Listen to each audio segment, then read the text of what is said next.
Hey everybody, I'm Ben Bailey. Welcome to the big new show with me, Ben Bailey. Also, not just with me, but also with the lovely and talented Miss Emma Gleeson. And of course, Sparky the dog, who never shows up for work, but we put him in the credits every week. We got a fun show for you guys tonight. We're going to go up on the mountain and visit the wise old man after we go live from Vic's bar, which is not really live. Once we're through that, we're going to take a look at some news stories, one of which involves a romantic relationship with an airplane. I don't know what that means. We're going to check out some basement riffs in the virtual comedy club. We're going to do a couple of movie quotes at least, because those are always fun.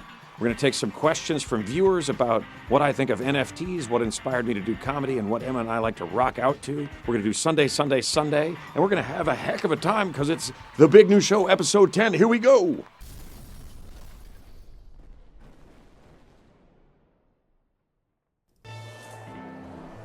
All right, episode 10. I can't believe it. The 10th episode. It feels like episode 10,000. The amount of work that I've been putting into this. I'm losing my voice in the open. That's how harsh this has been on me. And I'm so tired of all the work that I left it in. I said, it's episode 10. It's going to be great. Oh, no. It's not quite that bad. But we are live from Vic's bar. Keep in mind, everybody, when I say we're live from Vic's bar, that this is not live. We are alive, the two of us. And we are sitting at the bar dedicated to the man, Mr. Vic Henley. But this is not a live segment. It is pre-recorded. I mean, not right now for us, but for you. When you're listening, it is not live. Episode number 10. Oh, my God. What do you think, babe? I think it's surprising that we're at 10 already. I know, yeah. I'm in total agreement. It's just like, wait a minute, what happened? Yeah, if you told me we were at 5, maybe 6, I'd be like, okay. I can't, like, episode 1, I couldn't tell you the first thing about it. Oh, yeah, I don't remember. I don't remember anything about it. Well, I think I came out playing guitar and, like, I had all these aspirations for, like, doing this crazy. I'm going to do a sketch every week. I'm going to do characters. We're going to do, I thought we should do, like, an old school crime drama thing where it's, Wow. Yeah, but like quick. Maybe we will. I don't know. I just had such aspirations. I'm like, new music every week, new sketch, new characters, blah, blah, blah, all the regular segments, all that. We've got some good stuff in store for you guys tonight, but my plans for what the show might be every week have been adjusted to some degree. Yeah, I think this starts with, like, you want the sun, the moon, and the stars. I'm yes, over I do. here freaking out. I want all of them.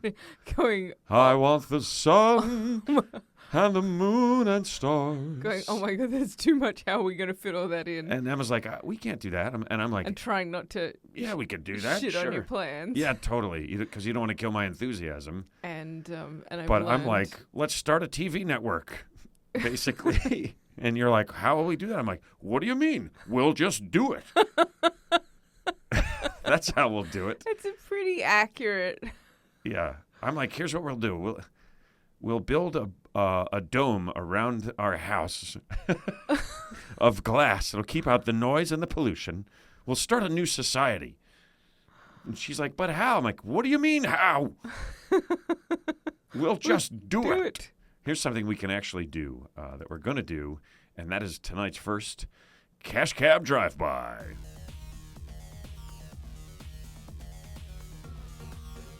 Cheers, folks. It's a Cash Cab Drive-By. Hope I didn't make you wait too long. I don't think I did tonight. Either way, it's time for you to drink your drink, and I will drink my drink as well at the same time, and I will toast you for hanging out with us and being with us and getting through. Remember, folks, keep your asses clean and be good to each other. Got to remember the things that we set forth in this, the big news show. Actually comes from working from home, but anyway, take a drink. Cheers to you guys. Cheers to everybody that's out there doing their best and trying to be a reasonably good human being. Oh, I like that toast. That's a good one. That's a good toast, right? I will toast my hot tea to that. All right. Hottie. Toast my hottie. I'm so softly spoken that I have to, like, go over here, like, for for a sipper, otherwise it sounds very slurpy. Oh, because your mic is Yeah, so 'cause you have high to to get turn your me up. voice. Yeah. Yeah. So if you're swallowing and you're like, I was doing it when I was waiting for you to come sit down. I was like, oh, when we were like doing audio Who's- checks last week, you were just like who's swallowing. that Like, monster oh my who's god, drinking that tea? it sounds so loud. Oh, dear. But yeah, I mean, anybody that's out there trying to just be a decent human being and survive this, life, Yep. cheers to you. It's not easy. The mic just picked up on my throat. Oh, I didn't notice. I was going to roll over it. I did notice it, but I was like, let's pretend that didn't happen. Let's pretend a tiny little bird didn't just fly through here.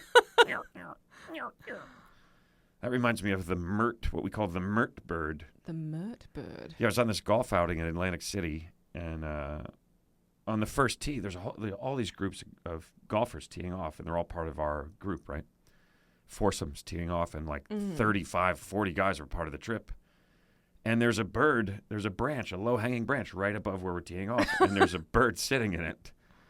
And I swear the bird is waiting. Like, thing didn't make a sound through practice swing after practice swing, but every time any golfer was about to actually hit the ball, Wow. as soon as he gets to the top of the backswing, which is where you want to have total like clarity of mind and just being open to anything, which is why it sucks if somebody says something in that moment. Yeah. This bird would be like every single time. I mean, 30 golfers in a row. By the end of it, we were just falling down laughing behind a tree, trying not to make it worse. Wow. So we made it known as the Mert bird. Oh man, the thing was as good as the owl. That's so funny. As good as the owl, if not better. Owl, are we still playing? I still think that should be on a T-shirt or something for the shop. Yes, we should. We should totally make a T-shirt that says "Owl, are we still playing?" I think of you very quoted. You know what else we should make is I killed 7 ostriches with 9 stones. The man who. The man who but you're wearing the T-shirt, so right. it's like. Yeah, but I think we have to put like the Big New Show logo on all of these so people have some, some out. some context. Like, what on earth is that weird shirt? No, I didn't. It's from. No, Ben Bailey did. Well, maybe you could have your name because it's your quote. Right, so it says the Big New Show with Ben Bailey at the bottom or something like that. I don't know. This is what we do. We have ideas. I'm just making a face because my name's not in there. And we don't have. I'm just being silly. We have ideas, but we don't have the exact same ideas, and we kind of it stalls us out sometimes. But that's okay. I bet people can relate. Oh, I'm sure they can. I'm sure they can. It kind of feels like I'm fighting myself. You know what I mean? Oh.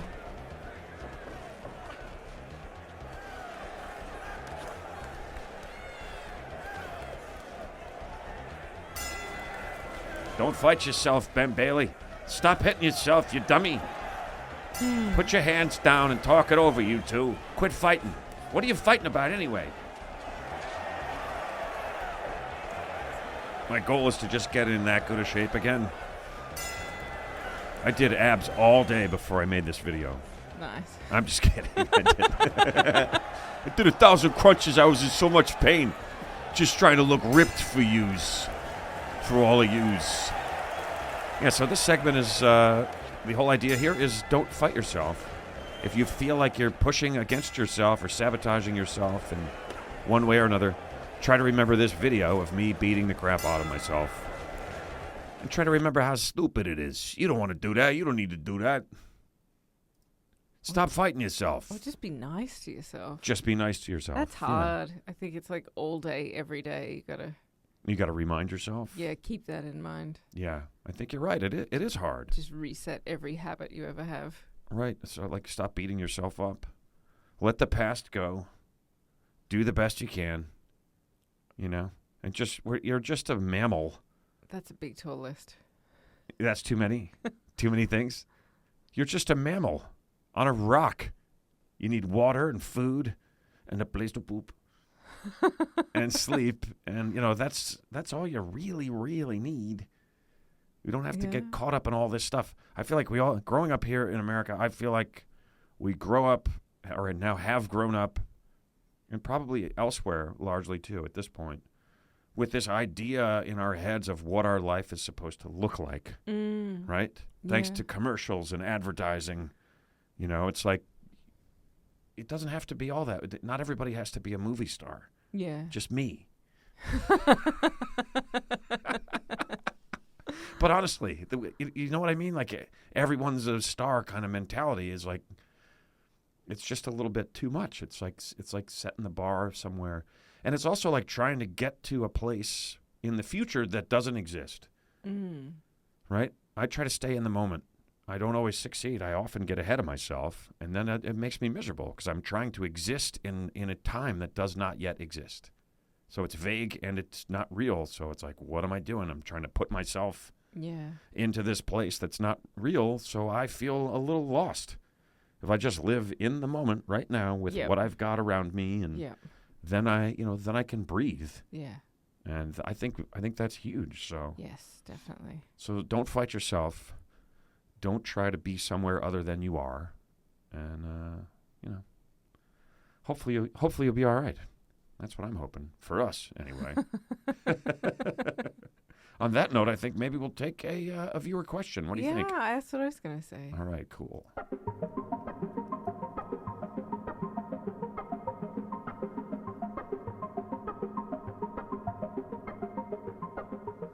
Okay, so you were mentioning the music that you play before on the first show. Yeah, the music. Yeah, I played the guitar that one time, a couple times.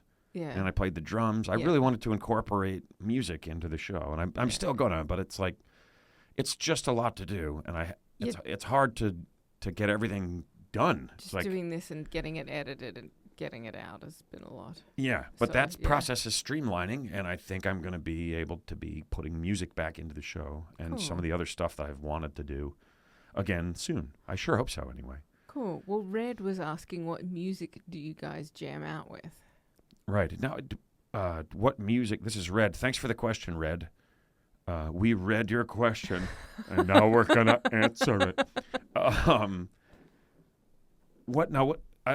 What do you take that to mean? Like music that we just enjoy listening to and kind of like rock it out to, or like playing and jamming? I honestly didn't know.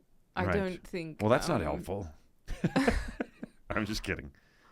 I thought you could interpret it how you like. I didn't know... I thought you might remember if you'd mentioned your band and... I mentioned the that band. You missed playing music with your friends, so maybe he was thinking of that, or I didn't know. I can't wait to get on the road again.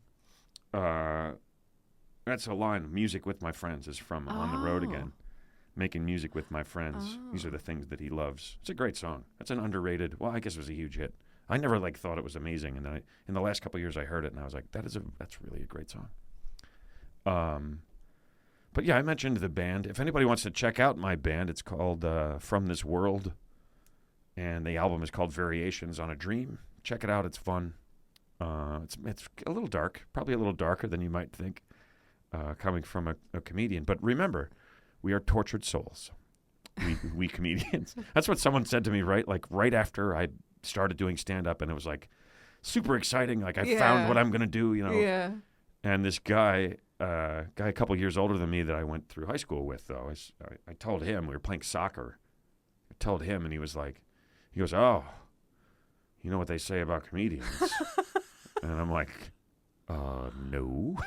And he's like, they're tortured souls. And I was just like, I wanted to sit down and cry. Like, oh my God.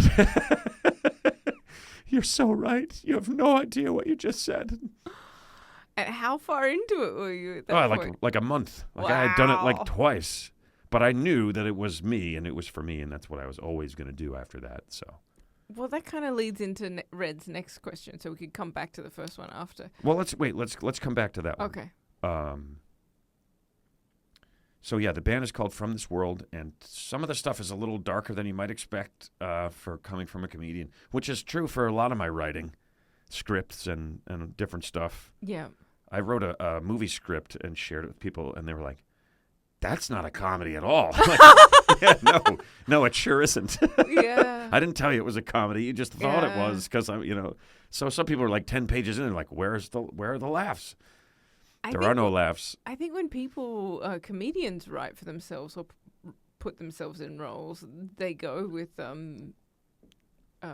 drama, usually. I think that's what we relate to. I mean, Yeah. it's the tortured souls thing again. It's like my music that I write. It's it's a lot of minor chords, and those are the melancholy. There's just always more feeling in those to me. Even like brighter, happier sounding things have a touch of melancholy in them. That's just what I relate to. I'm I'm a sad soul, I guess. Which reminds me of brighter things have a touch of melancholy in them. Even the brighter ones, the ones that touch me more, have got a hint. Oh, the ones that touch you more have a hint of melancholy. In them. Okay, all right. I'm like thinking of a lot of songs that I'm not hearing melancholy in when I think of them in my head, but the ones that you like and relate to. Well, and I would mean, absolutely... even in my writing, I mean. Oh, okay. Like songs that I write that are bright. I'd say even songs you relate to. Like I can listen to some stuff that's like just all fluff because, sometimes you just need a fluffy, cloudy, sunny kind of day song. It's so funny that you said that. The song that I'm thinking of, the little riff that I wrote that I'm thinking of, is the song. The working title is "It's a Sunny Day." But in my mind, there's a little bit of melancholy in the riff. Right. Okay. It's funny. That sounds positive. It's pretty. Sounds funny. like you've moved. You've worked through some things. Well, I would play these songs about, like what is this pain inside me, and all these very dark things that I wrote when I was going through rough times, or whatever. But then I wrote one that sounds really happy and kind of upbeat, and they're like, "What? That seems like a happy one. What's that about?" The guys that I jam with, I'm like, "That one. The message is don't kill yourself, or you'll miss out on some good stuff."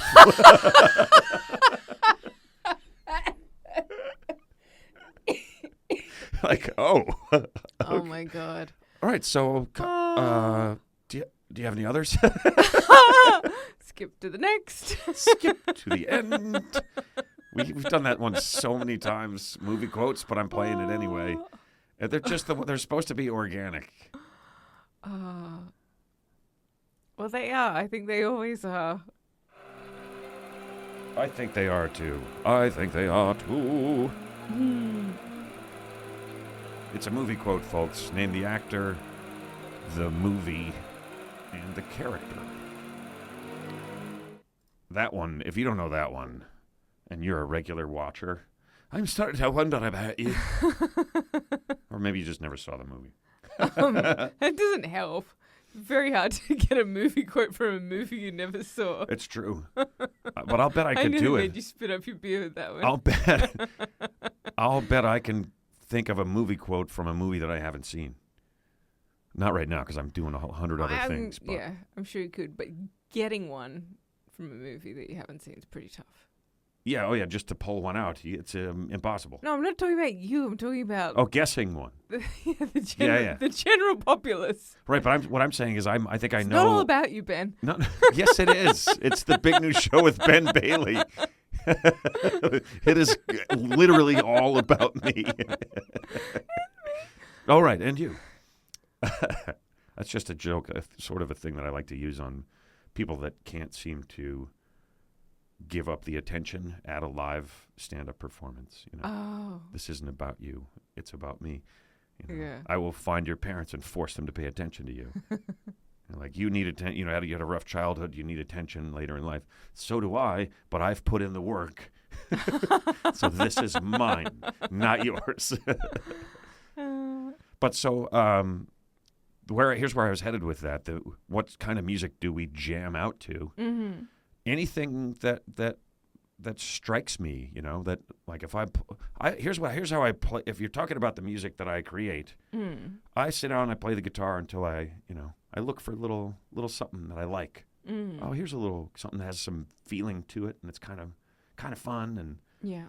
And then I'm like, well, maybe if I can find another one in the same key, I could kind of go back and forth between those, and that'll be more fun than just playing one, and it'll kind of you start to build a song that way. And once you do that, and you start imagining and hearing some lyrics in there, however vague and generic they might be. Now you're starting to have a song, and that's where that stuff comes from. All of that, for me, very similar to where jokes come from. Interesting. Nowhere at all. They just, there they are. Yeah. And, I've got it for the minute. Here it is. Yeah. I like this. I should record it.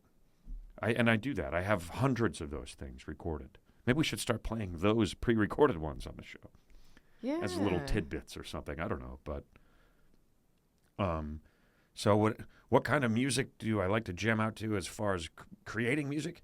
Whatever is feeling great at that moment. And if there's other people in the room playing, if there's a drummer and a bass player and whatever else, then, whatever kind of gels for everybody. And usually that comes from something that's feeling good to one of you, and then everybody else can sort of find their way into it. God, I miss doing that. Yeah. I can start doing that again. Yeah. I've been playing with myself for too long. I want to play with others, please. And then you could answer the other way, like what kind of music do we listen to jam out? You don't have to. You Well, because I don't think it's exactly the same for us. no, I mostly listen to music in the kitchen when you're in bed in the mornings, Right.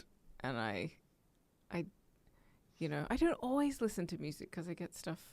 Music is so mood oriented to me. Yeah, me too. Yeah, and I get stuff stuck in my head Oh, really God. easily. Oh God, do I? Yeah. I have one in my head right now, and it's a song that I love.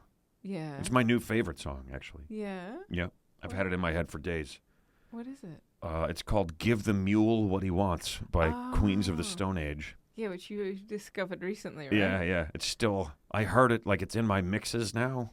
Yeah. And it comes up, so if I'm just listening to random stuff in the car, then it just comes on. Mm. And I love that. Like, I miss that feeling about having control over what you're listening to all the time. I miss that excitement that I used to feel when I'm in the car. I just hit my face on the microphone. When I'm like in the car or somewhere doing something, and one of my favorite new songs comes on. Yeah. Or one of my favorite songs comes on without me putting it on. It's just, there was this moment of like, yeah, it's on, and that's just kind of gone right now because you just pick what you're going to listen to. Yes. So I like it when it came up in the car the other night, and I was just like, yes. On my way, I was coming down from, I've been doing spots in the city again. That is the city of New York, the Big Apple. And it's just been amazing, you guys. It's just been so good to be out. It's like, oh my God, I remember that this was my life and I loved it and it was gone. And now I think it's back. It's just been amazing. But so I came, like some of my favorite memories of my entire life are in the early years of my stand-up career, where I broke into the clubs in New York and I was doing weekend spots and weeknight spots. And I was trying to make enough money to live in Manhattan by doing stand-up shows, short sets in the clubs in Manhattan. And so you had to do a lot. Yeah. And it was good to do a lot anyway, because I was growing so much by doing that. So I would do like 3 or 4 a night on weeknights. And then I did as many as 11 shows in a single night on a Friday or Saturday. Right. That's a lot. It's a lot. And so it was great. It's just, so there was like this, I was just on this high running from, I would start at 6:30, I'd leave the house, and my first one would be at 7, and then I'd have to be across town. So I was driving around Manhattan, flying to make it. Or otherwise, I'm not going to make it. You do that many shows in a few hours, they're only a few minutes. There's only just enough time to make it in between. And it was always a rush to get there. And that was like a rush. Like I was just on this crazy adrenaline kick, racing around Manhattan, doing shows and like killing, leaving a club. I hear the people cheering as I walk out the door and race to the next one. It's like, it's amazing. Such a good time. And I feel that again. I came out of Gotham, and after I just like had a great show, super fun show, and this guy fell asleep in the front row. Oh, big mistake. He was just like, I was like, oh my God, look at this guy. He's like, wake the fuck up, buddy. Just messing with him, Like in the old days, I was sensitive enough that I might have been offended. Yeah. Now I was like, who cares?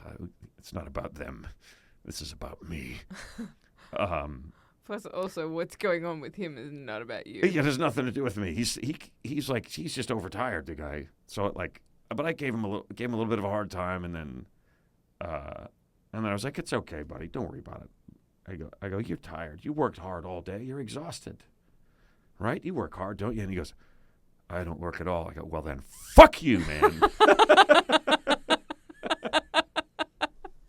The place is exploded. Even he bursts out laughing, And we had a great laugh over it. Yeah. And like, how much of a difference those little spontaneous moments can make. Yeah. No matter how much they love your material, any little spontaneous thing that happens just can take things to another level. Yeah. So much so that it can be hard to follow those. Yeah.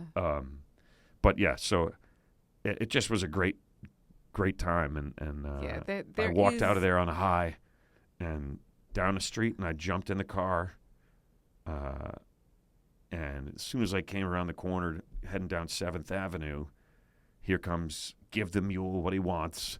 Not 7th Ave, 5th, because I went past by accident, and then I flew down 5th. I drove, because I know how the lights work and everything, right, from driving the cash cab and driving limos and just driving in the city a ton. And you can, if you know how to do it, you can ride them all the way. You don't have to. You don't have to wait. If there's light enough traffic, you can just catch the green all the way. Yeah. If you're going up or down. Yeah. And there's a little trick. You watch the don't walks. Yep. Going the other way. Yep. And when they start to flash, you jump over, and then you take those across. Right. Then you're going to have green going Yes. across until you get as far as you want to go, and then you make your left or your right according, Yeah. wherever you're headed, Yeah. and you catch them green that way. Like I used to make it from the comic strip all the way up at 82nd and 2nd Avenue down to the Comedy Cellar in the middle of the Village in like 9 minutes. Wow. And find a place to park somehow, and like So for those of you that don't know Manhattan, that's going basically 80 blocks. That is absolutely breaking the law in some fashion or another. But yeah, that was just so fun. And I'm feeling like I get to live it again now, which is just makes me feel great. Gives me a kind of a sense of purpose a little bit again, where I was just feeling a little bit lost. Well, I can only dedicate so much of my time to the big new show, people. yeah, everybody needs outside interests. Yeah, just to see people. To talk, sit at a table with people I haven't seen, and What is that like? it's crazy. It feels a little crazy. Yeah. Yeah, but and it's funny. I've been back about a month, I guess now, or something like that, and I'm still seeing people that I haven't seen in a long time. And it's amazing to me how often they're like, "Where have you been, man?" I'm like, "COVID, Yeah. the pandemic," and they're like, "Oh yeah." Like, you forgot? I guess if you've been back at work for a while, it just sort of slips your mind. But I don't know, man. Yeah. Anyway, I think we need to do another one of these in honor of talking about driving around the city quickly. Let's take another drink.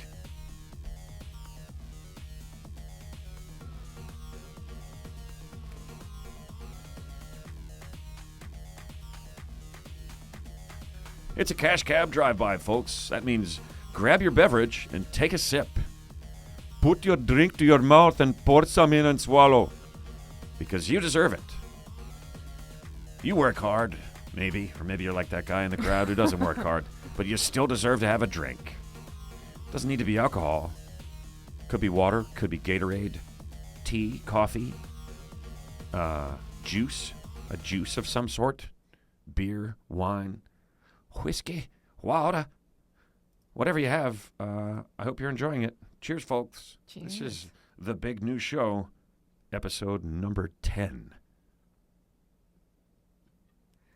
Which means 15 hours of nonsense for your enjoyment. We haven't done this yet, so I think, and I'm very curious about this this particular thing that I mentioned in the open. It's one of two. Which one are you most curious about? I don't know. I do not know. But it is the weird, wild, Wacky Wednesday Weekly World News with Emma Gleeson. It's weird. It's wild. It's wacky. It's Wednesday. It's weekly. It's worldly.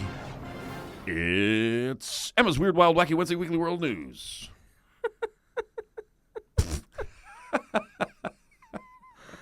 Oh, what a lead-in. So, yeah, the one I mentioned, a romantic relationship with an airplane. Okay, I'm not queued up for that one. I'll switch over. Yep. Okay. All right. So this is a woman from Hungary. From Hungary. Okay. Yeah.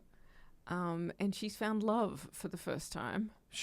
A woman from Hungary has found love for the first time. For the first time ever with a toy plane. Wait a minute.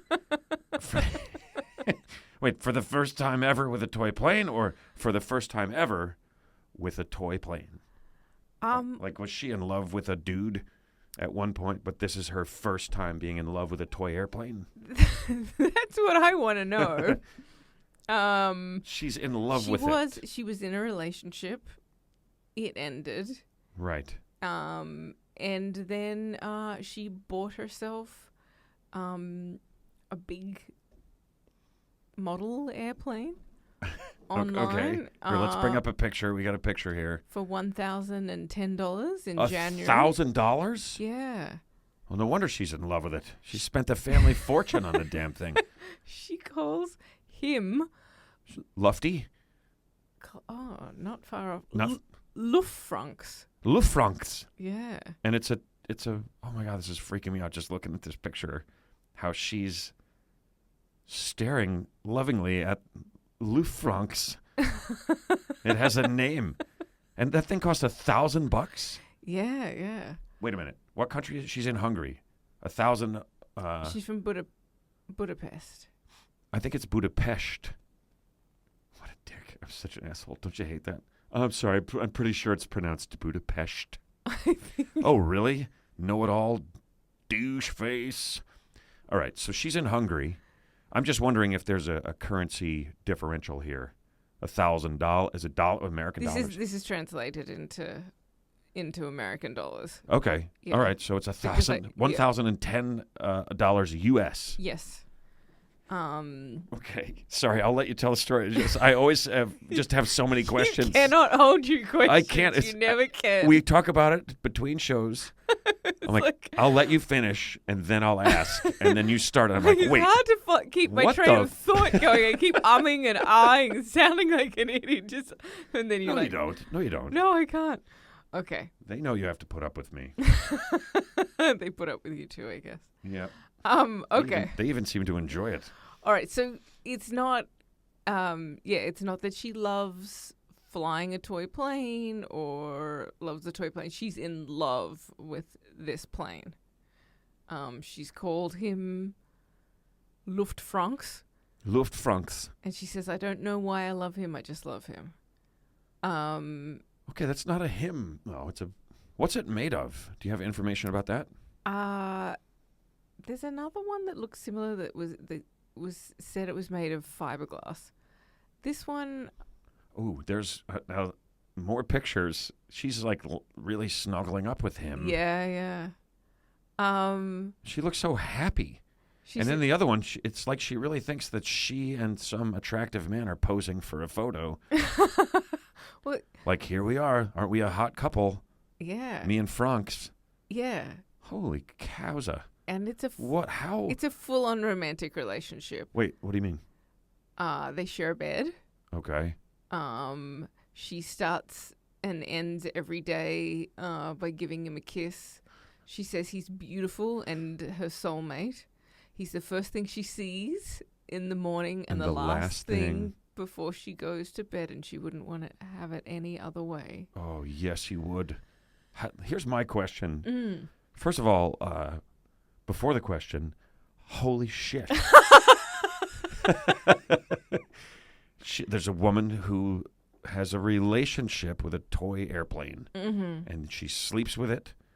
She kisses it in the morning. Toy is to imply, like, to me that it's small. I mean, it is a toy. It's not a... Yeah, no. But yeah, for people who are only have audio, this is not a tiny plane. No. It looks like it might be almost as long as she is. Like in the pictures we're looking at, you can only see part of the plane, but it's like, you know. Yeah. It seems like she and the plane might be about the same size. I think she and the plane can spoon. It's big. It's a big plane. Can it fold? I have a hard enough time getting comfortable with arms. Wings. Hey, Luftfranc, how the hell do you fold one under a pillow? We don't see wings in any of these. Yeah. No, it's... I do have to point out that the plane does have a slightly phallic shape to it. Is that a coincidence? I don't know. She became obsessed with planes when she was 3 years old. Oh, so she's had a thing with planes. Because here's where I was headed before. This is the question I was going to ask before. How horrible a boyfriend was whoever came before Luftfrank's. I know. I don't know that she then started dating toy airplanes. I don't know if it was a traumatic relationship. Right. But and now breakup. Now I'm thinking maybe she had a weird thing for planes, and that's why it didn't work. Like the problem came before the other guy. With the other guy, yeah. The last guy was a train caboose, by the way. His name was Choo Choo Charlie, and they just didn't mix. Yeah, I can't answer any of that. Okay. I know that she knew she wanted to work with planes. She just got a job in the aviation. You're not working with them, honey. You're sleeping with them. But she does as well for her day job. Oh, okay. In 2021, she landed an aviation industry job. Doesn't say what, but she's around planes. She all couldn't the get time a discount on that thing. In the She's in the biz. But she says she doesn't she doesn't cheat on Luftfrank's when she's at work around these other planes. Fair enough. Because he'd be worried about it. Well, if he wasn't a piece of metal or fiberglass. I'm sorry. What's her name? Do we have her name? She has admitted to touching and blowing kisses to the other planes, but she knows really they have something special, and she doesn't want to ruin it. She blows kisses to the other planes. I feel like maybe this whole thing was all said in jest, and then they just made it. Those pictures don't look like it, though. No, there's I don't know if objectophilia or object sexuality is a form of sexual or romantic attraction focused on particular inanimate objects. I hope you guys wrote that down. There's going to be a quiz. What's it called again? Objectophilia? Objectophilia or object Sounds like sexuality. a badly named Shakespeare character. I had to look into it a little because this was... Absolutely. But so people can fall in love with inanimate objects. People fall in love with buildings, and a lot of people around the world have either tried to or have married, in quotation marks, these objects and things. Oh my goodness. But yeah, she says she's never felt like this before with her partner. It's the first time in her life she's felt this way. She's in love. If I go away for the weekend, I make sure I take him with me. He's always there for me. I don't know about taking him out to dinner and things like. Yeah, not quite the same. She thinks he's much more reliable than a person. Yeah, he doesn't have free will. He's a thing. He's an item. Yeah, an object. Do we know what her name is? Sandra. Yeah. Oh, Sandra. Sandy. But it is. Oh, Sandy. It is a sexual relationship too. Right. Okay. I was wondering if we were going to get there. I was wondering if you were going to ask. Yeah, folks, we made it. We did it. The quote is. It is a sexual relationship. We cut.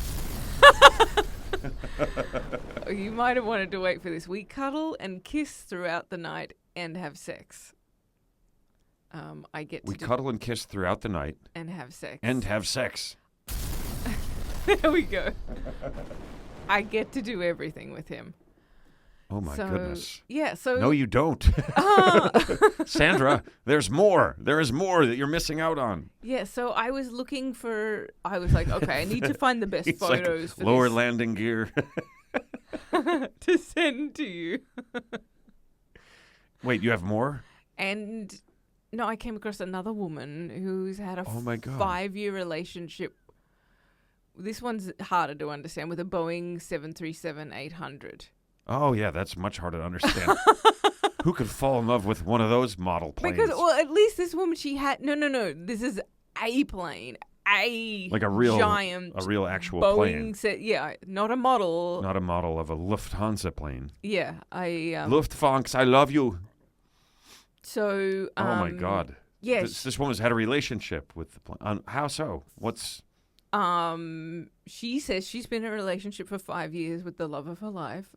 It's a passenger jet that she calls darling. Yeah, and she's... What does she go into detail of, like, what the what's involved in the relationship? She's been she's flown in him one time or sometimes, and they've let her in the hangar once, and she has posed for, I don't know, it might have been for this article or something, and she's posed for all these photos with the plane, touching it, caressing it. Do we have photos of her? I do. Okay, we can put those up on the show. Okay, you can show me now real quick. Okay, I will show you. And then I'll put them in. Oh, yeah, that looks like love. And that's her. Wait a minute, is that the same girl? No, I'm just kidding.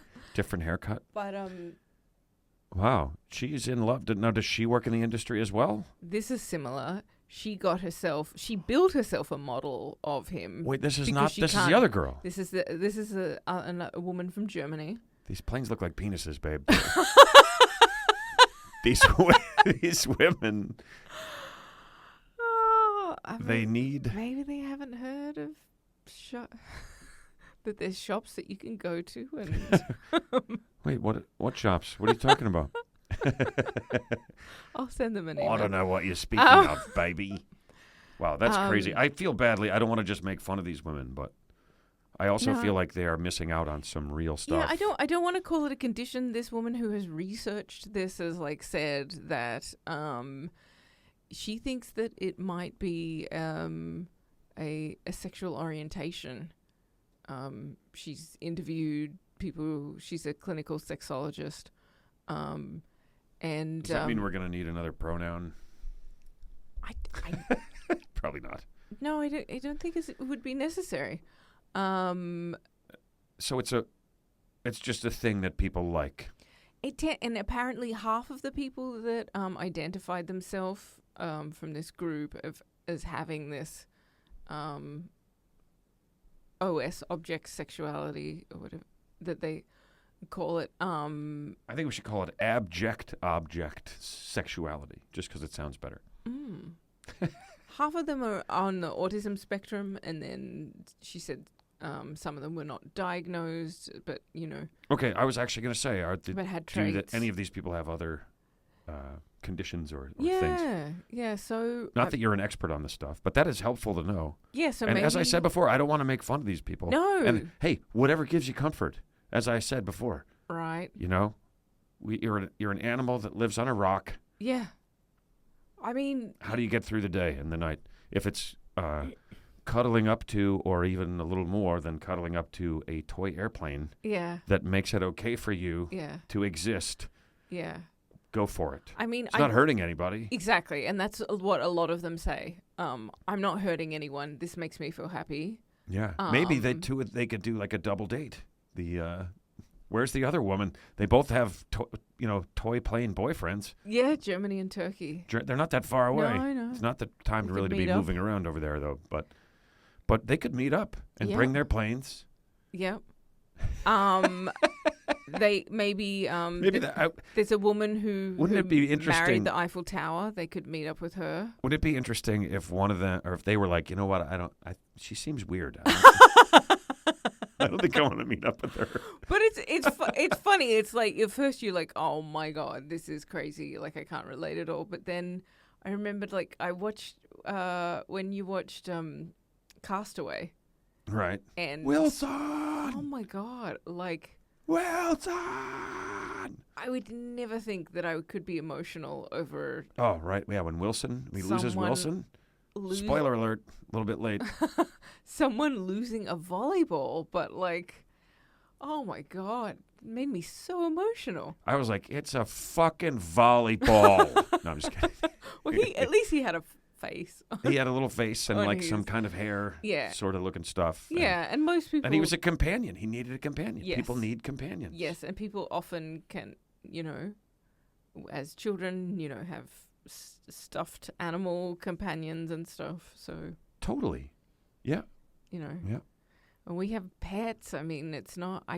I don't think of it as the same thing, but Sparky maybe... is upstairs right now like, are you comparing me to a toy airplane? We have so much more than that. Yeah. You don't have to feed the toy airplane. I was going to say, yes, Sparky's a lot more work. Oh, Sparky. And sometimes he does argue back. Sometimes he does. It's true. You know what I love that Sparky does? What's that?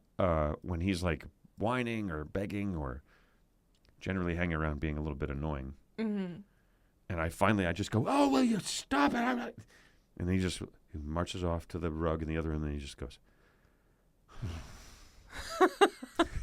And it's just so clearly him going, all right, I give up. I'm going to stop trying to pressure you into feeding me now. You can hear it in it's like the give up sigh. Yeah. Sometimes there's a little like, in it too. He's so much more animated than I was expecting.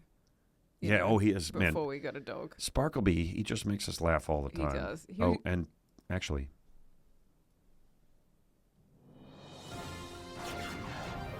We interrupt tonight's program to bring you this news. Sparky the dog is not currently howling at all anywhere.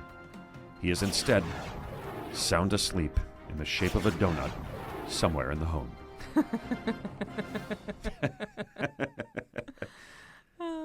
I wish I could get as comfortable as he does. You just see him laying anywhere, and it's like, oh my God. Yeah. I wish I could do that. You know my theory, why dogs sleep so well. No shoulders. Yep. Because they just get in the way. It's a theme from tonight with the plane and now with the dogs. He's like another comparison to a toy plane. Twice in one night. He was so comfortable on last Sunday, that I almost missed the live chat show because he was lying on top of my legs and I just couldn't get out from under He's him. like a blanket at that point. Yeah, he works just as well as my weighted blanket, that's for sure. Right, the weighted blanket. Probably better. A 15-pound blanket. Mm. That is a big un. That is a big one. But it does some good for you, doesn't it? Yeah, it really does. It helps. Right, I have another movie quote. Okay. That I'm going to share. And the new thing, guys, is I give you the quote early and then I reveal what they were at the end. Okay, I like it. Yeah, me too. But let's play the thing.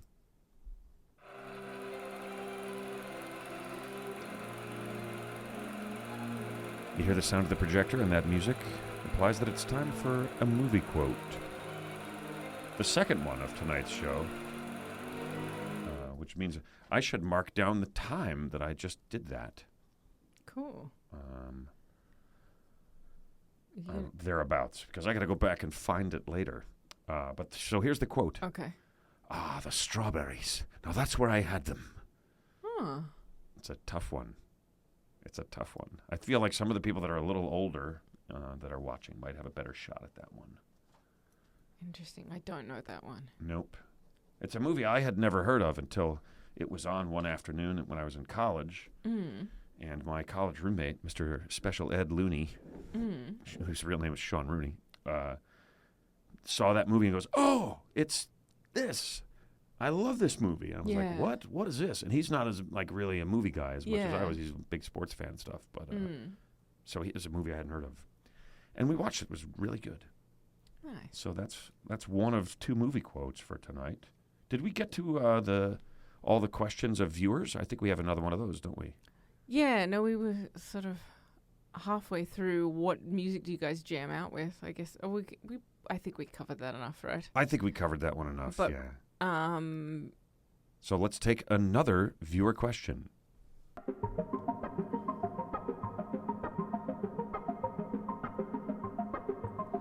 It's viewer questions, folks. It's the part of the show where we take a question from a viewer and we answer it.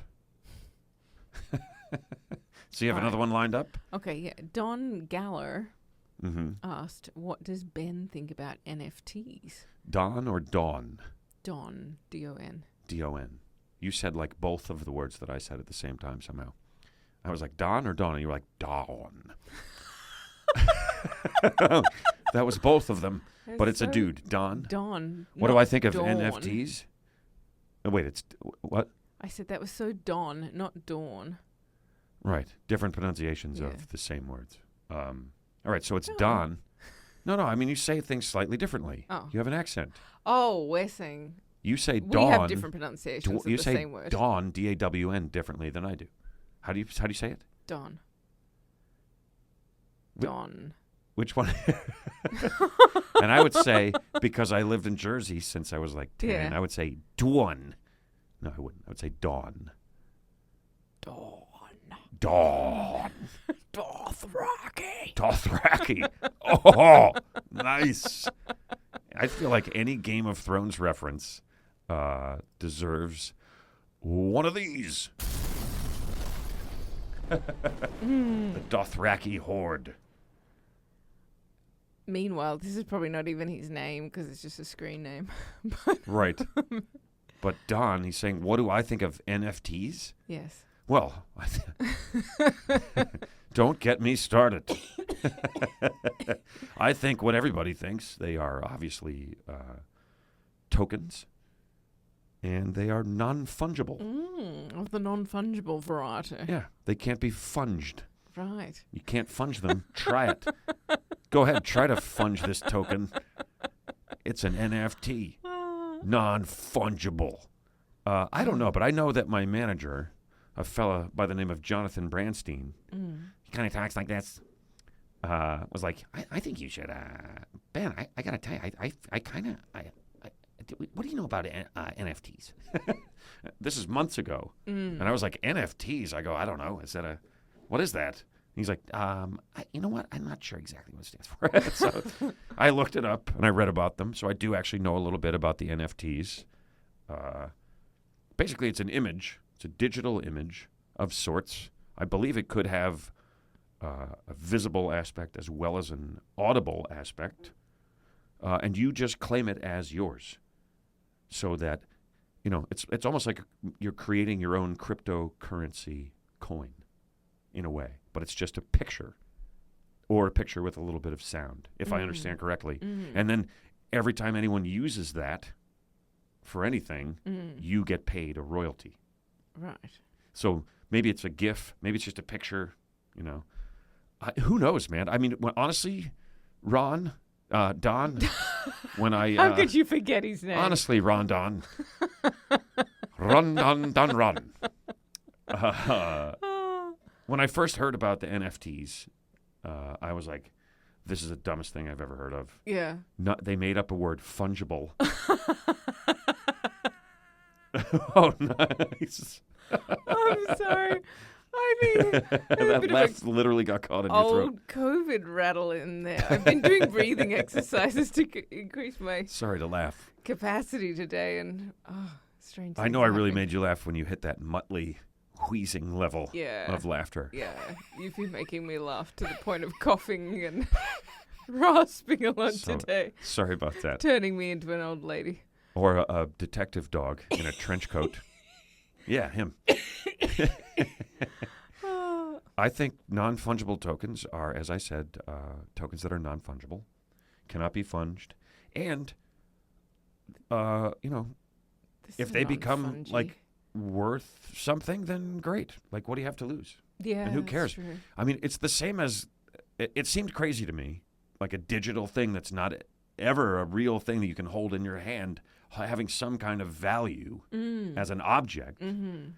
But, then the same is kind of true for actual objects. If there's a market for it, if people want to buy it, if people have an interest in owning it, having it, whatever, right. then that means there's a market, and why not? Yeah. Why not? That's that's how an economy gets started. Yeah. In a way, that's a way to add to, or any piece of art people thought wasn't valuable in the beginning, or the kids' toys that have Pet Rock or Cabbage Patch Kids amounts of or these things, especially toys that you're like, wow, why do people love those so much? I'm not thinking like that. I'm thinking like old original skateboards that and or toys sleds. that haven't come out of the box, that are like collector's items that Right. once were commonplace. Collector's items, yeah. I was going to say, I thought you said skateboards, and I immediately thought of sleds. Rosebud, in particular. Like the sled from Citizen Kane. Right, would be. I mean, you can't funge that thing.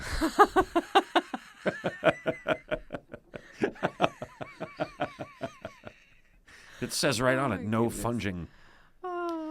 But so that's a perfect example of an object that, right. At one point, it was a kid's toy sled, maybe, or maybe it never was. It was just only ever a prop for that movie. Right. But now it's worth, what's that worth? $1 million, easy, I would guess. Yeah. I don't know. How interesting is that? An item from a movie could be worth more than the budget for the movie was. Yeah, and it was never really a real thing. I don't know what it was a prop. So the difference between an NFT and that. Yeah. What about the images of the first computer-generated dinosaurs in Jurassic Park? Right. The first frames of those. Yeah. They probably made those into NFTs by now. Yeah. Those are probably worth something. Yeah, and I mean that's a bit of history, isn't it? Totally. And then go back further to film cells. You could buy, there was always the option to buy a frame from a Disney film. Oh. They're expensive. Yeah. Or original Winnie the Pooh, those aren't so different from an NFT. Yeah. One's digital, one's analog, but yeah. And then there's the argument of Bitcoin and whatnot. Right. Those were never real originally. coins that you could put in your hand. Mm-hmm. Right? That's all. Yeah, originally it was what? What is this? It just seemed crazy. Yeah. And now they're insanely valuable. Yeah. Yeah. So who knows? Yeah. Who knows? Here's what I think of NFTs. I better get on it and start making some. It's been a year since it was suggested to me. Mm-hmm. Good question. Interesting topic. Discussion there, I think. Yeah. Yeah, I mean, it's an ever-changing world It certainly with these is. things, Do you feel like chatting on a bit longer? You want some more questions thrown at you? You have more viewer questions? Sure. Well, do you have another weekly weird news item? I have that too. Let's do that. Let's go back and forth. Okay. Actually, let's mix it up. Let's talk to someone else who has some news or insight for us, who we haven't talked to yet. Alrighty. I think you guys know who I'm talking about. They might have something more valuable than me to say. Maybe. A little wiser. Maybe you don't know who I'm talking about. He's up on the mountain. He's wise. He's old. He's the wise old man on the mountain.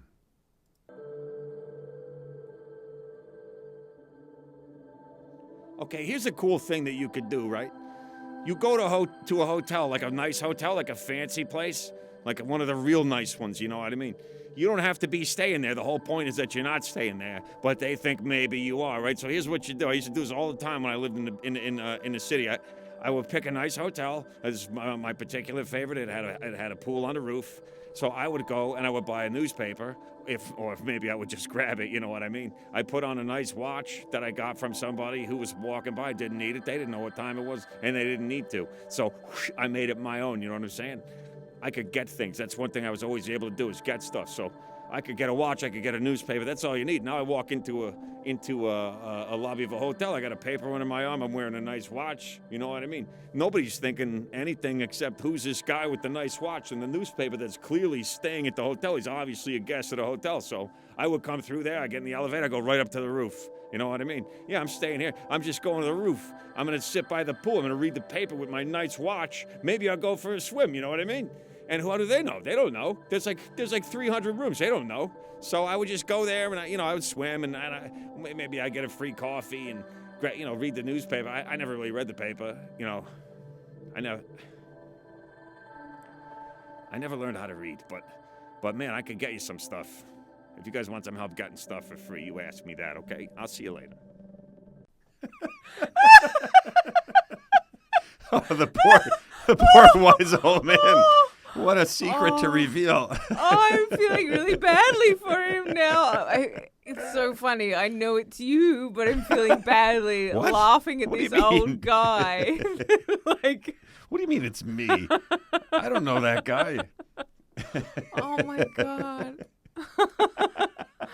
The wise old man on the mountain doesn't know how to read. Oh, it's brutal. Yeah, me feeling really sorry for him there. He's doing fine. He's doing just fine. He's had He's such got a a nice life. view. He's got a nice He's view. got a nice view. He's not looking at it, though. He's looking away. He's turned his back on the view. Thinking back to that amazing view from the pool top roof. Yeah. That story might be Pool top. based in someone's reality. But let's find out what else is brewing in the weird, wild, wacky, weekly Wednesday world stuff. Alrighty. I'm so proud of myself. I'm jotting down when I'm doing all these. Cool. It's weird, it's wild, it's wacky, it's Wednesday. It's Emma's Weird, Wild, Wacky Wednesday Weekly World News. Alrighty. That was over the top. Sorry, everybody. No, over the top allowed on this show. I got a little bit carried away, and I'm sorry. All right. All right. Okay, so this is about an ice fishing shanty. Of course it is. Shanty. It's one of the old ice fishing shanty news items. These things just come up all the time. Oh, I really made you squeak that time. Oh, I'm sorry, babe. I'm laughing at the noises coming out of my throat as much as anything. Oh, dear. Okay. I thought I heard, You're thinking you're hearing Sparky. but it's just you. It's like this weird... Did you swallow Sparky? It's really funny. I watched a movie last night that I really think is a hilarious movie. And this is so reminiscent of one part of it that was really making me laugh last night. All right, should we see if you can guess the movie? If you want. Your father shot, I'll give you a line from it. Your father shot a cow in the head. Poor thing is lucky to be alive. Oh, no, I have no idea. Oh, it's such a funny movie. And I think highly underrated and very funny movie. Jim Carrey, Renee Zellweger. Oh, you, me, and Irene? Almost. I'm not in it. It's me, myself, and Irene. Me, myself, and It's so you, funny. me. It's such a funny movie. You and I, me, you, Irene, and Hank. But there's a part where there's a lot of silly gags in it, you know, and they the two of them act so well that you believe it. Yeah. So it can be funny because you Yeah. accept it as a real thing, you know. You know, at one point, and he has a split personality, right? So he like keeps turning into this asshole idiot Hank, and really he's Charlie. But Hank always has these bad ideas, and so he's like, here's what we're gonna do. He's like, you're gonna punch me in the chops. Go ahead, lady, hit me as hard as you can. Really sock it to me, you know. He's like, then we go and convince the guy running this thing that I got hurt and injured on one of these rides, and he's gonna give us some Benjamins, you know. He's got a plan that she's gonna like give him a black eye, and they're gonna go and complain to the guy running this festival or whatever it is. Right. And she's like, that's a stupid idea. He's like, no, it isn't. Don't be afraid. And she just kicks him in the face, and like he goes over a fence and rolls down the mountain. Oh. She really fucks him up good. And in the next scene, he's got a neck brace on, and he's got this like prosthetic, swollen, crooked, giant nose, and he's all beat up. And as he's breathing, his nose is making squeaking sounds. Oh my God! Oh God, I'm reminding you of that. It's just similar. It's funny for similar reasons because it's the noise that's, you know. Anyway, oh my God! If you guys haven't That's seen all that right. movie, I would watch that movie because it's very funny. When he's crying and his nose is still squeaking, it's just very funny. And it reminded me that I watched that and enjoyed it last night. So. She is underrated as a comedic actress. She does a great job in that. Yeah, she's good. You know, a lot of it's just her like going like, you know, he does something crazy and she just has the perfect what the fuck look on her face. But yeah, they're both great in that. Yeah. And so is Richard Jenkins and Chris Cooper. Richard Jenkins, if you're listening, hello again. I met him on a rental car shuttle bus in somewhere out in the Midwest, like Minneapolis or somewhere. Denver? Somewhere unexpected. Somewhere unexpected. The two of us are on this bus together. And I was like, you look so familiar. I go, have you? And he goes, I've done a lot. And I'm like, you've been in like 100 things. And he was like, yeah.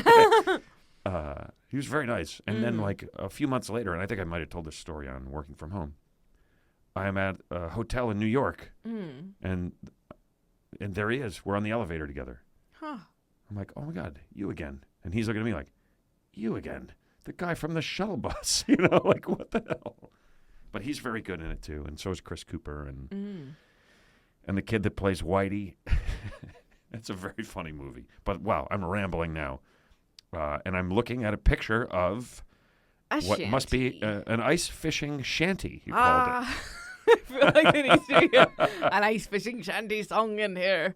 Oh, I should be playing the harmonica and throwing together an ice. Can you hand me one? That'll There's one stop behind you from asking questions until I get into the... That'll stop me from interrupting your news items. All right. All the way. Pick wow. your key. I said, could you pass me a harmonica? And she passed me 3 of them. I didn't know which one. There was 3 there. Well, now there's none over there. All right. Well, I lived in a shack. I was just about to do that. But... All right, off you go. That you go fishing from. And we all call it the ice fishing shanty. Okay. Brilliant lyrics. So this thing looks like okay, we got the picture up. Okay. Everybody can see it. Looks like they had to replace the door at some point. It's a homemade ice fishing shack, I would call it, but they're calling it a shanty. It's a shanty, and it looks like it has tracks or something, I guess, so you can push it along the ice. Yeah, I guess so. But yeah, so it was out. I guess it was on the ice because they were ice fishing. And yeah, I would hope so. And there were 3 men out there fishing on Saturday. There were 3 men fishing on Saturday morning. And they decided to stay for the night. But a big wind did come a-blowing. And they said, we think we're all right.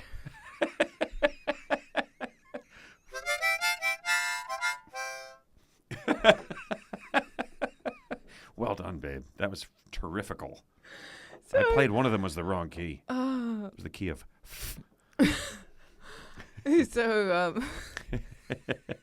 So ice fishing shanty. Some major news story takes place in this thing. In Michigan Bay, these guys were out there fishing on the Saturday, and they thought they'd just stay for the night, even though these big winds were coming up. And they said, geez. We'll be okay. They stayed in this thing overnight. They stayed in it, and so it got blown out onto the lake. So they were on it on land, or it. I think they were fishing in a certain spot, just into the lake a bit. I mean, then it got blown. It looks like it's where it's pictured here is on land. Yeah, that appears. But you couldn't ice fish. Yeah, I mean, I don't know. No, you got to be out on the water to ice fish, right? You got to drill a hole. You're gonna fish from inside the shack. From inside the shack. That's the whole idea. Shanty. Really, drinking is what's the real motivation behind it all. Right. If I understand the idea Drinking, of ice fishing. Getting away from the women folk. Yeah, maybe. But yeah. There's no way they'll come all the way out here on the frozen lake to get us. Right. So let's stay for the night. And it blew out way out into the lake. Oh, boy. 1.5 miles out. It blew 1.5 miles out into the lake or into the bay. Into the bay. Holy. Wow. Did they wake up? Were they like riding along, or did they just like in the morning they were like, where the hell's in the morning, where the hell's the house? A man saw them from the shore. Right. And called the police or the authorities, and they turned up, and he saw a guy out there like struggling with the shanty to move it. Oh, he's gonna push it 1.5 miles back. I don't know. I see. Unless he's Hercules. Paul Bunyan couldn't drag that thing back ashore. That's scary though. How? Yeah. So the fire department airboat came out to rescue them, but they made it back Airboat? to the shore. What's an airboat? I guess it's a boat that like What a crazy term like that is. blows air out underneath it. That's like so like a water plane. Airboat. Well, if it's in the air, it's not a boat, is it? So it's one of those with a giant fan? Oh, yes. It probably is one of those. One of those I huge... got very excited. Oh, yeah. Oh, can we go, please? It just looks so exciting. They look terribly dangerous to me, those. But fun. Definitely fun. But I feel like you sit up so high that I would feel like I would want to have a lower center of gravity. But I've never been on one of those. I think that's got to be what an airboat is. Yeah. So it's a boat when they take it out on the ice. And they so they were going to go out and get cruise them, along the but ice. they'd already made it back, so... The guys had already made it back? Yeah. With the shed? With the shanty? No, it was oh, they still left it out there, there. and it had to be dragged in. See, now, if I would bring skates. If you... If I was going to be an ice fisher, Yeah. and there was a chance that we might be blown out into the middle of the lake, wouldn't you want to ice skate back instead of walk? I think it's a bit of a first, them being blown out. Yeah, I guess they didn't plan for it. No, they thought they'd be fine. They thought they'd just stay there. Everybody else went home because of the big winds predicted. And Wow. I have a feeling, as you said, there was a bit of drinking involved. I feel like, they're sitting in there. They're like, yeah, what a bunch of wimps. Just a little bit of wind. Meanwhile, they're just like, just like 3 sheets to the wind. Like, yeah, they might have passed out. Yeah. And just like... Woken up and like, oh, sorry, where are we? When I was in college, did I ever tell you this story about when I was in college? Or more importantly, did I tell it on the show already? We went to my buddy's parents. They had a house right on the James River in Virginia. And we stayed there, and that was a drinking thing as well. And we took the boat out, and we went fishing, and we came back to the house, and we made a big barbecue dinner, and we drank, and then we all conked out. And in the morning, we woke up to my buddy, Neil, whose place it was, freaking out because the boat, when we came back in from fishing, we did not anchor the boat properly. Oh, this is a different story to what I thought. Okay. Oh, right. Wow. And the boat is out in the middle of the river. The river is like... A river? A river. The James River. And it's a big river at that point. It's very wide. It's like... And the current hadn't just taken it? It's like several hundred yards wide, right? And where the house was, there's a little bit, it gets a little bit shallow, and it's a little bit of an inlet.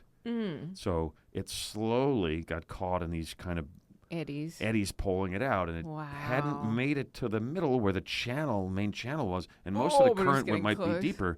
And we look, we all are out on the beach, the sand in the morning, hearing him yelling, and he's freaking out. And we're like, we look out, and there's the boat all the way out in the middle of the river, like just about to the very middle.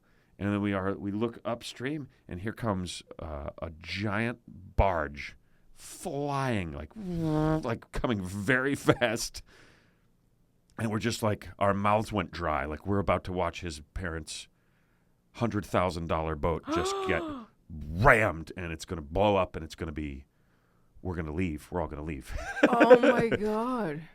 But so one of the guys jumps in a little motorboat that's on the dock next door, turns it around, and they take off out there, and they run out. They fly out there as fast as they could go, grab it by the rope, and pull it out of the way just before the barge. The barge is like, oh my God. because they see the boat sitting there, and then now they see the guys racing toward the boat, and we're all just on the beach like, ah. Can the barge not slow down? It's trying to slow down, but it's right, but it's in the huge, current. and it's filled with containers, and it's, you can't slow that thing down Oh, in an God. instant. Oh. Yeah, it's mostly underwater with containers stacked up on it. So oh, it weighs, that kind of. yeah, like a Jeez huge Louise. thing that weighs, I don't know how much those things weigh. I have no idea how much those things weigh. Maybe 100 tons, 1,000 tons. That's a very big, but Yeah. anyways, huge, and you can't just But it's stop on a It's dime. got containers on it. It had containers. Must have been. It was huge. You see Wow. you see those things going out, and it looks like a cruise ship. Yeah. Like they are enormous. Wow. This one wasn't as big as those most huge container ships, or the biggest ones, but But it was big enough to have containers on it. yes, and Shipping containers. shipping containers, Mm. several Wow. in a row, Good front to God. back, maybe 5, 6. This is a long time Boy. ago now, but we were panicking. At first we were like, we're going to lose the boat, and then we were like, Neil and Rick might not come back from this, Oh my because they had to God. get. It was facing that way, so they had to go in front of it, grab the chain and pull it, pull it that way. Holy. And they did drop the anchor; it just didn't hook like they had thought. So it was also dragging the anchor, Oh, which So- is why it went a bit slower. which is maybe what slowed it down. But they had to But they didn't tie it off. pull it into. I think we were, there was drinking involved. Right. Anyway, that was Oof. kind of terrifying. Drinking and boats, not But a it great was- mix. It was one of those Or things. shanties. Yeah, or ice shanties. Sounds like these guys had an adventure that they kind of missed out on. Like me, they were just passed out. And they just woke up like, oh shit, Maybe. we're out in the middle of the lake. I don't know. It says they were preparing to come in when the wind kicked up and blew them out, but I don't know. Wow. It's not a ton Is there of any more details. to that story? I know I interrupted a zillion times. Is there more facts or anything that I need There to... wasn't as much as I thought, but yeah. Pretty interesting, though. 1.5 miles. Yeah, it's a long Gotta way be out. some pretty serious winds to blow that thing. Oh god, yeah, 50-mile-an-hour winds. They said, To blow it that far. but They're lucky it wasn't Must- worse. Right? I mean, there's a chance the ice might have been thinner out there, or Yeah. that could have been pretty ugly. yeah. So I know that your parents and other Michiganders Michiganders. will want to know where. Yeah, where It's exactly? near the thumb. Oh, it's near the thumb. Okay. That's what. That's my details from the story. All right. Well, that's pretty specific, I guess. People know what that there means. Mm. All right, if you're going to go ice fishing in an ice shanty, tether that thing. Mm. And if there's terrible winds, I feel like there's a lesson in all of these. If everyone else is going in because of the high winds, maybe go in. Maybe go home. Go home and lie down. Yeah. You've had enough. Interesting. Oh, man. So I was in here last night, and I was gearing up to tape some of the pre-taped stuff that we do for the show. Mm. And I got a splinter in my foot. Which every time I say in my foot, I kind of go like, well, yeah, where I guess you get it in your thumb or your finger or I got whatever. that bad one. But it inspired this. Oh, man, I had a splinter in my foot. And I think the worst thing about getting a splinter in your foot is that it takes you a while to accept the fact that you have a splinter in your foot, right? You're like, oh, there's something poking me in the foot. And you're like, oh, I'll just wiggle my foot around a little bit. And that'll maybe make it better. And you're like, yeah, that's better. Totally good. At least I thought I had a splinter in my foot, and then I realized that I don't actually have it. Oh, nope. Oh, yep. Yep. I think maybe oh, no. No. Oh, yeah, no, something's just poking me in the, oh, okay. No, I definitely have something in my shoe. I think I'll take my shoe off. Take the shoe off. Beat the heel. Get anything out of there. Put your foot back in. Okay, now I'm good. Yeah, I had something in my shoe. I thought I had a splinter, but turns out it was just something in my, ow. Oh, man. Maybe it's in my sock. I think maybe it's my sock. Hold on, you guys. I think I have something in my sock. I'm just gonna I'll catch up. Go ahead. Now you take off the shoe, you do the heel, you take off the sock, you turn it inside out, you look through the sock, you look through. Wow, these are filthy. I noticed that. They're filthy, but I don't feel anything. And finally, you go through this whole process at least once, and then you're like, all right, I think I'll get a magnifying glass and some sort of yoga type swing so I can get myself into a position where I can look at the bottom of my foot directly and try to pull this piece of whatever the hell it is out of there. I have a splinter, everybody. I didn't want to accept it, but I have a splinter. A splinter right in my foot. It splinted me. It's a splinter, and it splinted me. Right in the foot. You know what? I'm going home. No, I don't know how other people deal with splinters, but I go through this period where I don't want to. I'm like, no, I had something in my shoe. And then eventually you just go, no, you know what? That just hurt for the 27th time. I have something stuck in my fucking foot, and now I'm going to have to get help. You know, like the elephant. Is it an elephant and a mouse, or a lion and a mouse in the fable? The lion and the mouse, yeah. Right, and the mouse pulls the thorn, and then the lion's like, fuck you, and eats him anyway. Isn't that how it ends? No! No, that's you and I. You were like, no! Thanks, mouse. We should rewrite Aesop's Fables. He'll never know. But how does it really end? The mouse say he saves the lion, and then they're friends. You know what? Throwing off the balance of nature. Yeah, well, you know what? I know it from the kids' book, so it might be an updated. Yeah. Like, I don't even know if it's version. one of the original fables or if it's just a kid's book. I didn't think it was an Aesop's Fable. Right. It's not one of the ones I'm familiar with. What's the other one? Got any grapes? The Fox and the Grapes. Which is a good one. I like that one. I've always. But wait, so how does the lion and the mouse and the thorn go? Do we remember the gist of that? It's that everybody's scared of the lion, and I think everybody picks on the mouse, and right. And then and he's scared of everybody, and then he goes up to the lion and. Right, everyone's afraid to help the lion, who's got a thorn in his paw. Yeah, everyone's scared, and he goes up and he ends up helping the lion, who's roaring, bellowing, and carrying on, and gets the thorn out, and then the lion loves him, and he's his best friend, and now he's safe and happy. Yeah. Changes the mouse's life. Yeah. Because he's brave, I guess, is the... Yeah, or he's not going to get eaten by everybody else. Right. But I mean, how did he change his life? What's through courage? Sweetie, I don't remember enough of the details to Listen, make this. You're supposed to know. It's been too long. Sorry, I feel like I'm grilling you, but you generally remember those things better than I. I remember the Gruffalo better. Well, the Gruffalo, now that's a very similar. The Gruffalo is like a lion, a little bit. He's like the lion. Yes. I like the Gruffalo. Gruffalo's good. It's a fun one. Yeah. Even for adults. Mm-hmm. We're not going to ruin it for you. You're going to have to read it we're not going to blow the end of that one. Oh man, oh man, oh man. It's a good one. The Gruffalo. Well, we've gone to the comedy club now. We've gone up on the mountain. We've had a couple of stories. Yep. Do you want any more viewer questions?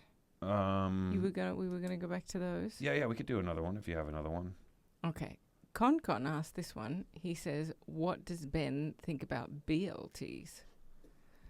Wait, from NFTs to BLTs? Yeah, he says, "Sorry, silly attempt at humor." I think he saw the NFT one and thought he'd ask you about BLTs. I love it. I definitely prefer BLTs to NFTs. And that kind of makes me think of more than one movie quote. Mm-hmm. Yeah, bacon. Pork bellies, like you use to make bacon, like you might find in a bacon, lettuce, and tomato sandwich. I even did the look. So that's another movie quote, which now I'm behind on my playing of themes. Pork bellies, which is where bacon comes from. Bacon, like you might find in a bacon, lettuce, and tomato sandwich. Interesting. That's a good one. I like that one. And then I actually had another one, but I'll leave that. Another BLT one. I like BLTs. Yeah. The bacon, lettuce, and tomato sandwich, it's pretty good. I like it if it has a little more on it, you know. Than just, it always feels like it's not quite enough of a sandwich. Yeah. It's just like bacon and lettuce and a tomato. Like, that's not a lot of food. And then just bread. So, I don't know. It tastes good. But I want some turkey on there. Like, throw some smoked turkey on that, you know. A BLTT. I've never eaten one. You've never had one? Yeah, I bet you haven't. I like them. I like them a lot. Nice. That's the answer. That's the answer to your question, sir. Do you want another news story? No, I think we've done enough news stories, and we're an hour and 25 minutes into the show, believe it or not. Goodness me. I know. It feels like we've been going at warp speed. We haven't, but we're about to.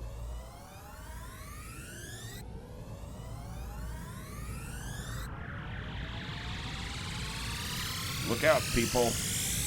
But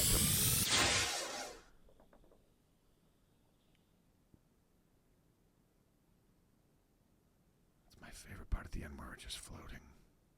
Feels quite relaxing, doesn't it? It does. After all that, you just kind of like, all right, now I'm out in space and nothing can get to me. When I was waiting for you before you came in, I thought that these microphones were very good for ASMR.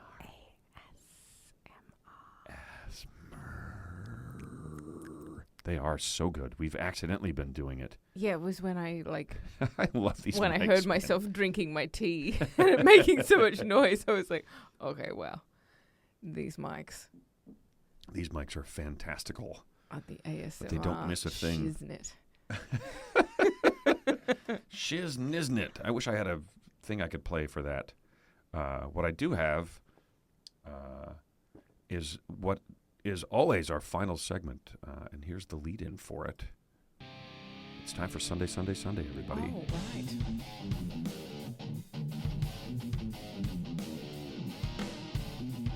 Let's go through some weird holidays and celebrate them with a bang. Sunday, Sunday, Sunday! Oh, yeah. Booyah! I packed my laptop up like I was done. Yeah, you closed it up like you were done when you got holidays to Done me. and dusted. Done and dusted. Yeah. Oh, I don't know that You one. guys don't say that? Okay. We do now. I would say done. It's weirder even. I would say done and done.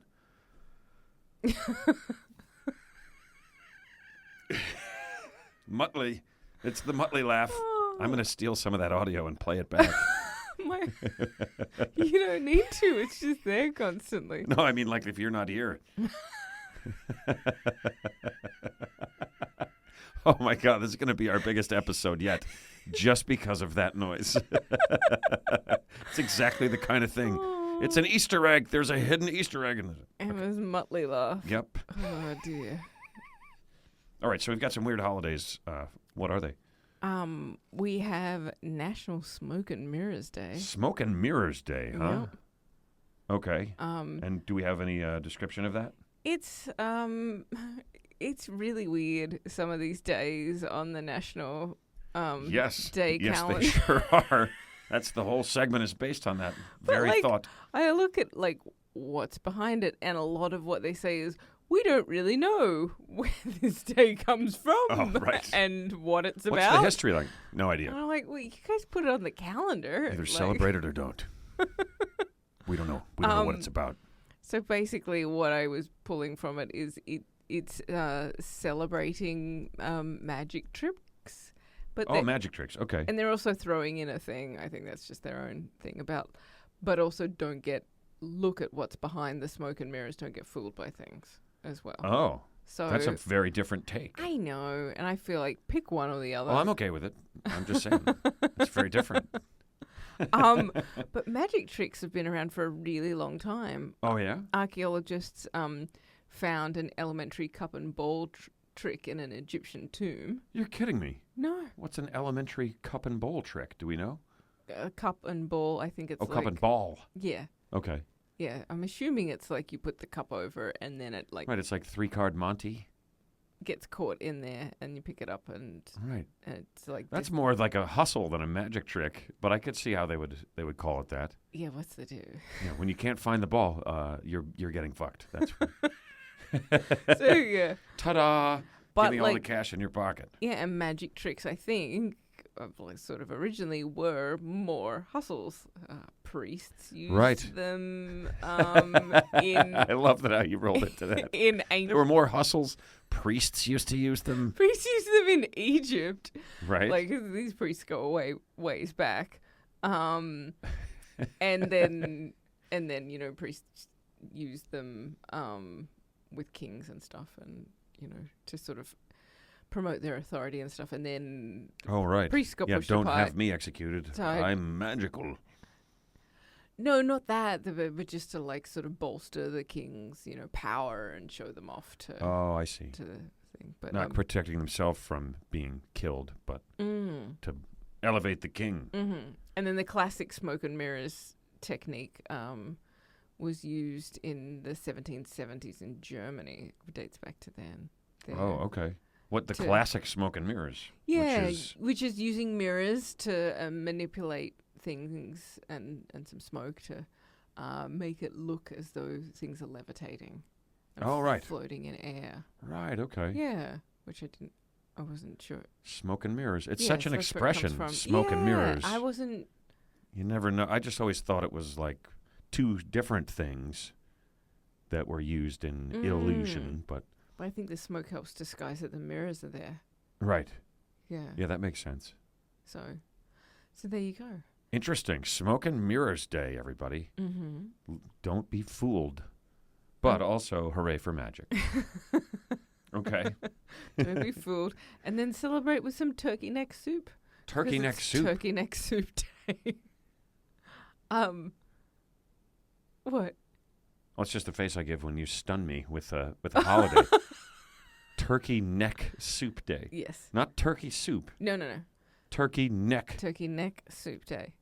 Turkey neck soup day. This says, I don't know if you knew this, that... I didn't. I haven't even heard it yet. I didn't. That Native Americans, turkeys weren't a choice dish for them. No. They were thought to be weak. Turkeys were thought to be weak? Yeah. And something you just ate in times of famine. Oh, you'd only eat turkeys if there was nothing else. Yeah. Huh. So I'm sure the turkeys preferred it that way. And Even if they thought they were weak, they're like, it's fine. It keeps them from eating us. I think the modern day turkeys have been bred to be a lot bigger and a lot fatter. Right, that's a good. That's a good point. You see wild turkeys didn't weigh 32 pounds back then. You see the wild turkeys running around. They don't look like really meaty. No, but they're doing their best to look slim and not appetizing, especially around Thanksgiving. Put on your makeup. You want to look sick and weak so you won't get eaten. That's true. The wild turkeys are a far cry from the ones you buy in the store. Mm-hmm. Yeah. But the neck isn't a part that you usually eat, so you can just stick it in the freezer. I don't never eat no necks of the turkeys. And apparently you, once you have a build-up of them, then you can... Oh, if you have lots of necks laying around? Yeah, then you can make a great bone broth or a turkey neck soup. All right. It's like bananas. You just have a whole bunch of them laying around. You make soup. Put them in the freezer. What are we going to do with all these turkey necks? Make soup. Okay, turkey neck soup day. What else have you got? National Virtual Vacation Day. National Virtual Vacation Day. Yep, you don't have to wait to go on vacation anymore. You can go wherever your imagination takes you whenever you want.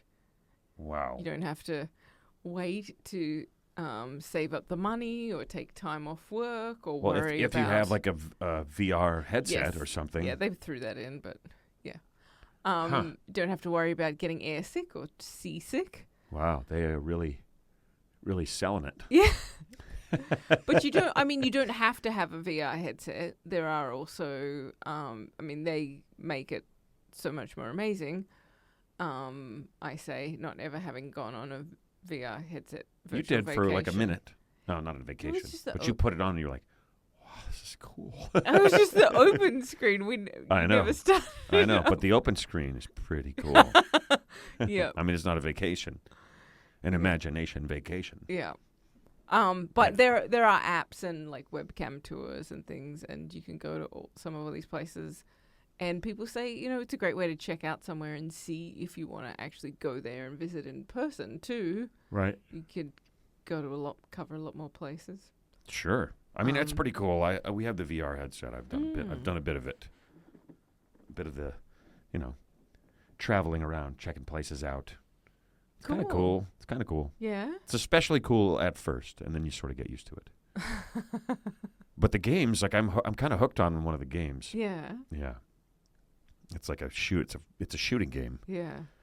It's called Pavlov Shack Beta, which is a weird name for a game. Huh.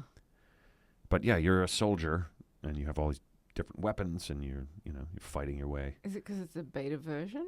I guess it was a beta version, yeah. Interesting. But it's a good game. I kind of got hooked on it. It's a nice little escape. It's hard to play that game and still think about other stuff. Yeah. So I think that's what I like about it. Yeah. But yeah, it's like a little bit of a virtual vacation, I guess.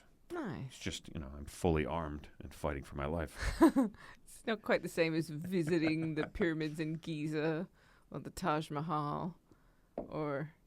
Yeah, that's true. You can go skydiving. You can walk with wild animals. I've done one where you're like running and then you just jump off of a cliff and you're wearing like a flying suit. Right. And there's people doing it with you and it feels like you're doing it. Like it's crazy. Terrifying. And you're just like, and you come flying down and then kind of just like get to a spot and you just kind of land in the field running and you're like, okay. Wow. We just jumped off that cliff that's way the hell up there. That's the only way. You can see the wise old man up there. I never want to do base jumping. Bring me some beers when you come back up. Yeah, I was once scheduled to do like paragliding, or I think it's called paragliding. Parasailing?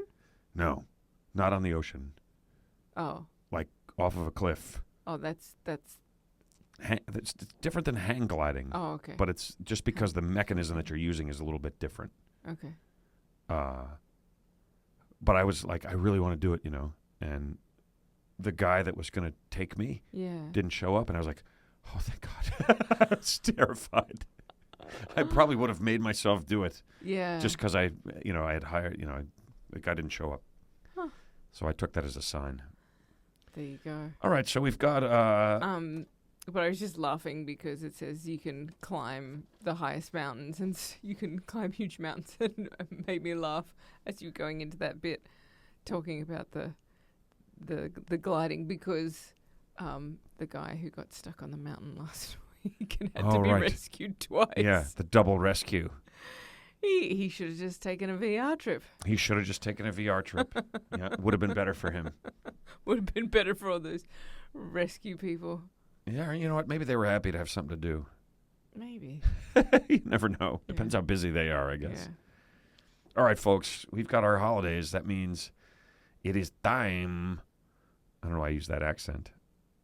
For Sunday. This weekend Go outside and have a smoke, and bring a mirror so you can sit there and look at yourself in the mirror while you smoke, because it's National Smoke and Mirrors Day. It doesn't have anything to do with magic. Now when you're tired and hungry from all that, you get inside, you see how many turkey necks you have laying around. If you have enough, you throw them in a big pot and you make some turkey neck soup to celebrate Turkey Neck Soup Day. Now, put on a VR headset. Turn that burner to low and put on a VR headset and go somewhere in the world that you've never been, because it's National Virtual Vacation Day. And when you're done and you get back to your house, you're going to have some delicious turkey neck soup.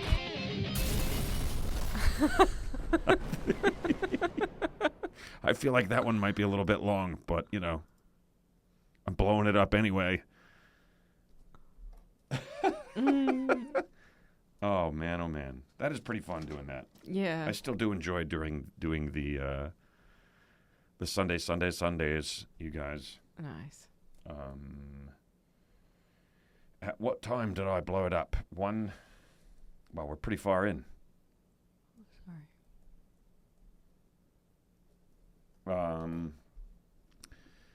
What do I normally do at this point? Oh, yeah. There's one more thing I have to do. I have to tell you guys the answer to the movie quotes. The first one, skip to the end, is The Princess Bride, Humperdinck, Chris Sarandon, as we had one last week that was him also, I believe.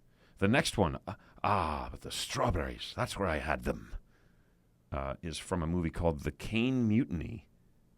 And the actor is Humphrey Bogart, and the character is Kane. Ship captain. He has a nickname, too. It's Old Yellow Stain in the movie. It's a really good movie, made, I believe, in the 50s. And then the last one was from Trading Places, and it was Randolph and Mortimer Duke. Wow. Who are played by Ralph Bellamy and Don Amici. They're explaining the stock market to Billy Ray Valentine, played by Eddie Murphy. Yeah. It's such a great movie. Yeah. It really is a great movie. Yeah. They're all so good in it. And they're telling about the stock market. He's like, pork bellies, like you use to make bacon, which you might find in a bacon, lettuce, and tomato sandwich. And Eddie Murphy just goes, he just breaks down the fourth wall and looks at the camera like, it's very funny. So, yeah, that's it for the movie quotes. That's it for Sunday. And that is it for episode number 10 of The Big News Show. I hope you guys had as much fun watching and or listening and or watching as we did making it.